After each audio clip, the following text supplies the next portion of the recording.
Well, hey everybody, it's your good buddy 650 Eve here. Welcome to season 7 of the new bike build series.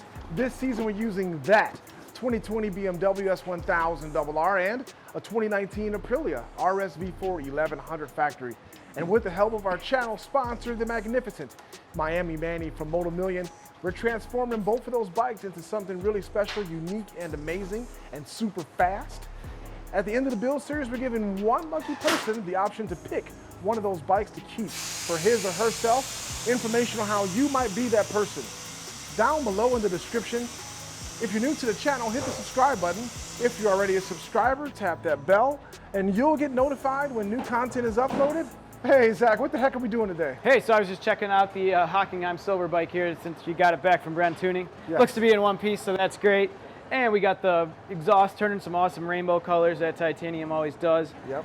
A little bit of Sina running some MLR12 through her, huh? Oh yeah. So this bike produced 212 horsepower on MR12 and 202 horsepower on pump fuel. All right, over 200 horsepower. Yeah. I like the sound of that. It feels like it too. It's a really fast and nimble machine. Does it? Nice. Yeah. All right, so in today's video, we're going to keep it nice and quick. We're going with our favorite NRC tail tidy or fender eliminator or whatever you want to call it. Lots of different names for it.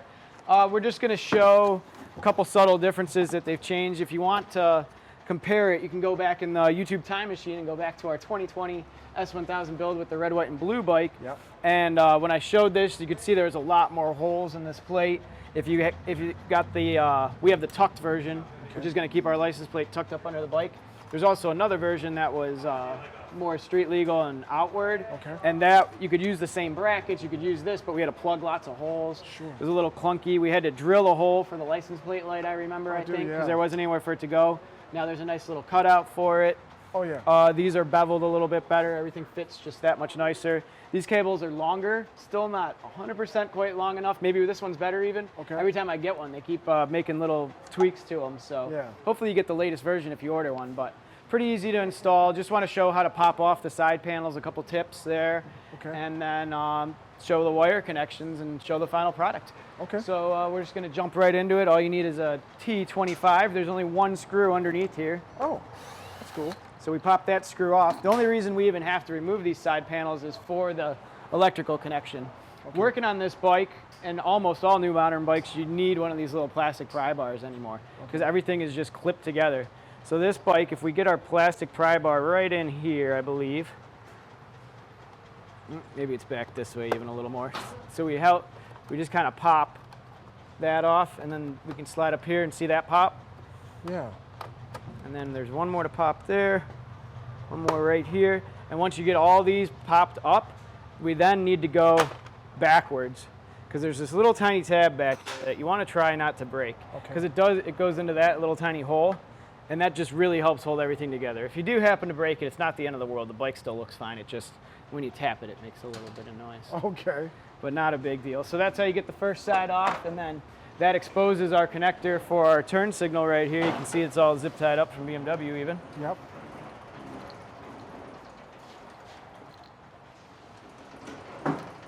Other side, same deal. We got to move our stock OBD2 connector anyway. So since it's in the way of this wiring, just one screw gets it out of the way. I've just been tucking them in the corner. Okay. As long as they're accessible, doesn't really matter. If you wind up getting the, actually it's two screws. If you wind up getting the carbon fiber solo seat that's all one piece, you have to move it up to under the main rider's seat anyway. Okay. And there's a pretty nice spot for it, so that's cool. We are getting that solo seat, so we're gonna have to move it. Cool. That cover is actually a real nice piece of carbon fiber. All right, so now all our wires are free. We just have two screws holding the actual license plate mount on. And they're the same T25s.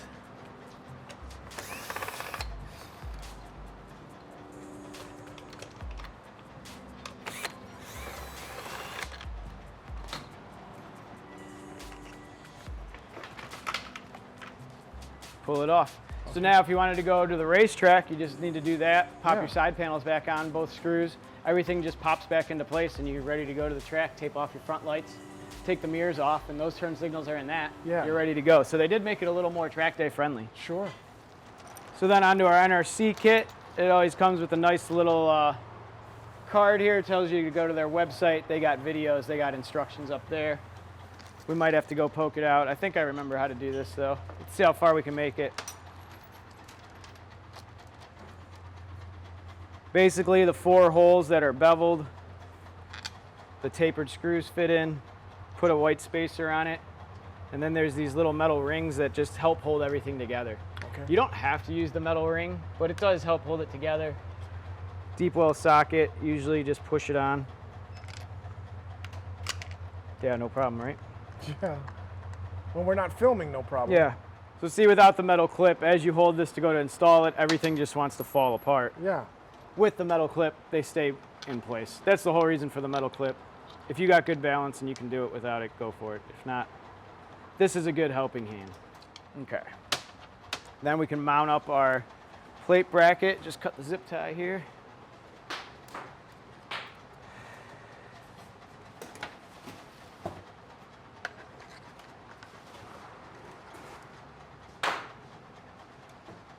Short screws. And a couple of nuts with lock washers on them.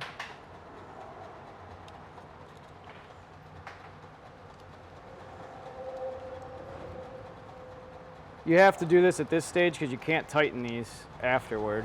Okay. So you want to kind of center this up the best you can. But you do also need to leave access to your other 2 bolts to tighten them. So there's kind of a lot that's happening right at this stage. I see.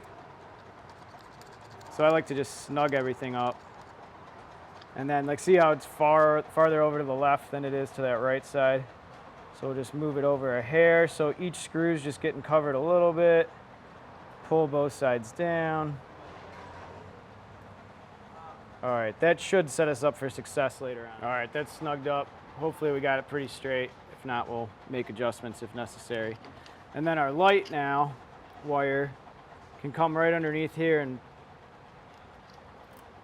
actually I think we go this way. And then, so you just wind up seeing a little bit in the wire loom, but it's not bad. Yeah. Everyone knows you need power there. Yep. So first we're gonna run all the wires up into the back of the bike. Okay. And then we're gonna mount it to the motorcycle.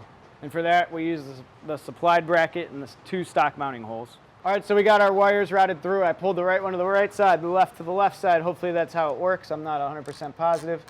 We just take our fasteners, start them into our factory mounting points. And once we get those started, make sure our license plate light wire stays in its little cutout. Then we take the supplied threaded piece here and just slip it on top of the other 2 fasteners without pinching any wires, of course. All right, so once we get everything started, let's connect into our factory wiring harness using the awesome supplied connectors that look just like the BMW ones. And you can see we got lots of length over here now, so we can clip it right in position. Like I said, they did lengthen them even a little bit more, it looks like. Yeah. Let's see if this license plate light though. This is usually the only one that doesn't make it. Yeah, still not making it, but it's fine. You can just zip tie it right to it. So what we have to do is release this mount from the frame, and you just need a pick for that. Pretty sure we've shown it before.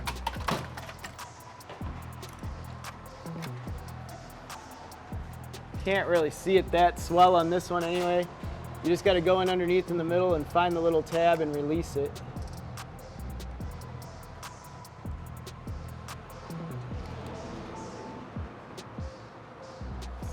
Okay, maybe the tab's on top. Yep, tab's on top. They moved it? I don't know. I just didn't remember. And then it slides down. So now we've released that.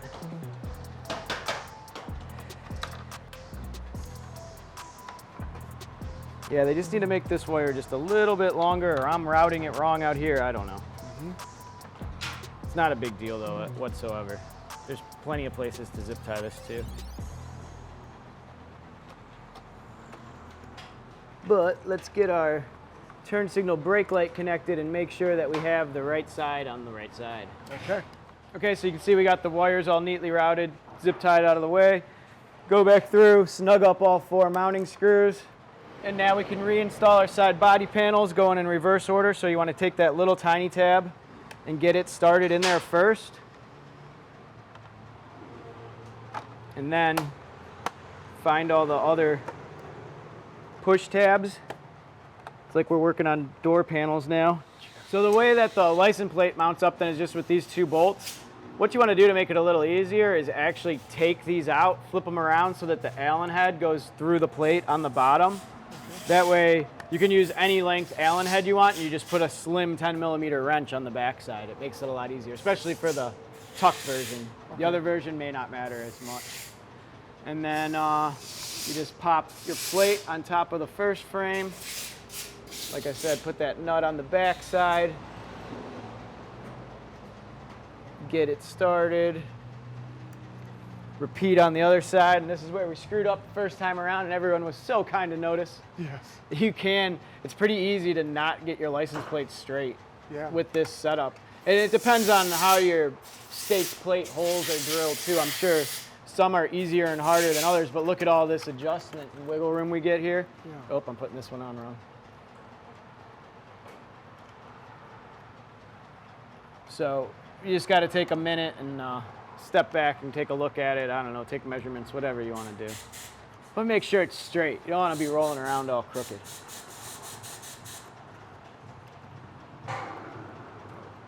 Plate got pinched. Actually, I might do that with the temp tag. Put it on the back side. That way it won't rip. Yep. That might be a better idea. For your regular plate, you definitely want to go in front. But with the temp tag here, I think we're going to use this metal bracket as a washer so that our temp tag won't rip off if it gets wet or something. And then you'd be tagless. That would suck. Can't have that. Nope. See, if I had the Allen on the top side, it'd be a lot hard. I wouldn't be able to use, I couldn't fit this up there, you know? Yeah, true. All right, that should be good. All right, so that's it. We got our NRC tail tidy on. Completely changes how the rear of the motorcycle looks, as you can see, especially with our tucked away license plate. This is the tucked away version. That's what we usually run here. It's fine in Ohio. We don't really get harassed. If your state was a harassing state, they make another version. I forget what it's called, but it sticks outwards towards the front here, and definitely more visible and legal. We'll pass along the stock setup for in case anyone needs to run it. It's just a couple bolts and some plugs and some wires to install, you know? Yep. So I'm going to take this thing out for a ride. Thanks for watching. Okay. And I'll let you know what I think in the next video. All right. Thanks, Zach. Yep. Have a good one. You heard Mr. Zach. He's going to take the bike for a ride, and I'm sure he's going to love it because I did when I got to ride it in Boston, Massachusetts. Had a lot of fun. Information on how you might be able to win that motorcycle or our 2019 Aprilia RSV4 1100 factory down below in the description. If you're new to the channel, hit the subscribe button. If you're already a subscriber, tap that bell and you'll get notified when new content is uploaded. Let's see Zach off for his ride and get my HP4 packed up and take her home and get some awesome riding in and enjoy this fantastic weather that we're finally experiencing here in the beautiful Cleveland area. Thank you guys so much for supporting the new Bike Build series. We'll catch you guys next time.